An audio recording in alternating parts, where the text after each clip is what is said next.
ये अखिलेश जी ड्रामा कर रहे हैं क्या पंकज भाई, या फिर ये वाकई सही मायनों में उनको रोका जा रहा है और एक साजिश है? देखिए, मैं अपनी बात शुरू करूं उसके पहले हमारे भारतीय जनता पार्टी के प्रवक्ता महोदय ने जो कहा कि 10 साल से राहुल गांधी जी और सोनिया जी पर भी मुकदमा चल रहा, बात सही है। भारत की न्याय व्यवस्था ऐसे है।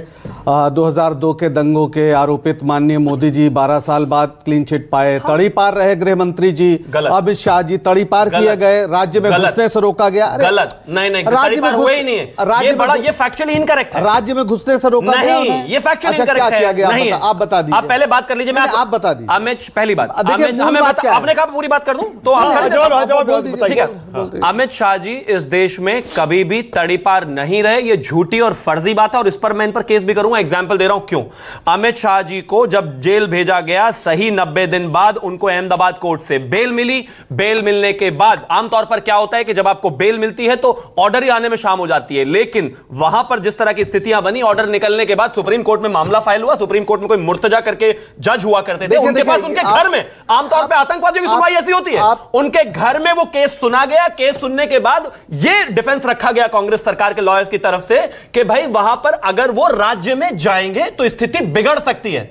खुद इधर से राम जेठमलानी जी ने अंडरटेकिंग दिया था कि हम नहीं जाएंगे। तड़ी पार का अर्थ होता है कि या तो पुलिस या कोर्ट उसको घोषित करे, कुछ नहीं हुआ ऐसा, बेकार की बातें करते हैं। अब आप कैरी ऑन कीजिए। आप कुल मिला के आप ये कह रहे हैं, ये तो मान रहे हैं कि वो वहां नहीं जा पाए। अरे भाई हमने अंडरटेकिंग दिया था, तड़ी पार कैसे? मुद्दा सुनिए साहब, मैं कह रहा हूं कि उनको भी लग गए 10-12 साल। मैं बस ये कह रहा हूं, यहां मुद्दा ये है। तो भारत की न्याय व्यवस्था है, वो भी छूट गए। मुझे लगता है कि सोनिया जी और राहुल जी पर भी जो फर्जी केस हैं, बहुत जल्दी उसका सच्चाई सामने आ जाएगी। नंबर 1।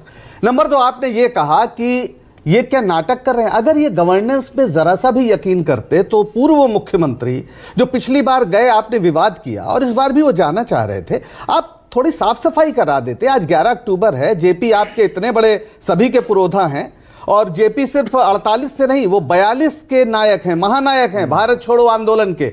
और उस समय भारतीय जनता पार्टी के जो पूर्वज थे, जो आरएसएस के लोग थे, जो सावरकरवादी हिंदू महासभा के लोग थे, वो अंग्रेजों के साथ खड़े थे। श्यामा प्रसाद मुखर्जी कह रहे थे कि किस तरह से इस आंदोलन को दबाया जाए। वो उस समय जो बंगाल था उसकी फजलुल हक सरकार में मंत्री थे।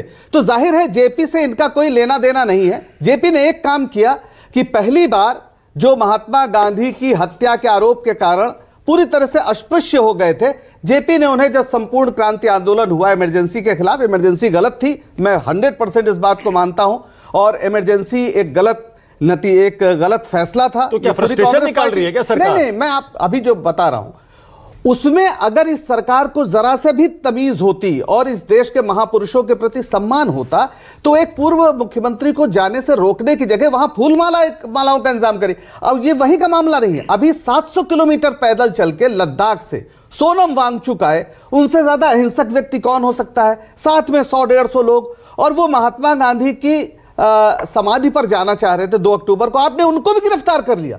अरे भाई क्या है ये सिर्फ एक जगह का मसला नहीं है। वो तो आंदोलन था। अरे भाई कहां आंदोलन था? वो लोग वहां जाकर 150 लोग क्या आंदोलन करे? ज्यादा बैठ के रघुपत राघव, राजा राम नायक और अखिलेश यादव विरोध के लिए थोड़े निकले थे। विरोध के लिए नहीं निकले थे। अखिलेश यादव तो माल्यार्पण करने जा रहे थे और पिछली बार भी गए थे, विवाद हुआ था। अगर ये जरा से भी समझदार सरकार होती तो ये ना कहती वहां बिच्छू है। ये तो इनके लिए शर्म की बात है कि आज जहां पे मूर्ति है उनके जन्मदिन पर जयप्रकाश नारायण के, वहां सांप बिच्छू घूम रहे हैं। अरे इनको तो साफ सफाई खुद करा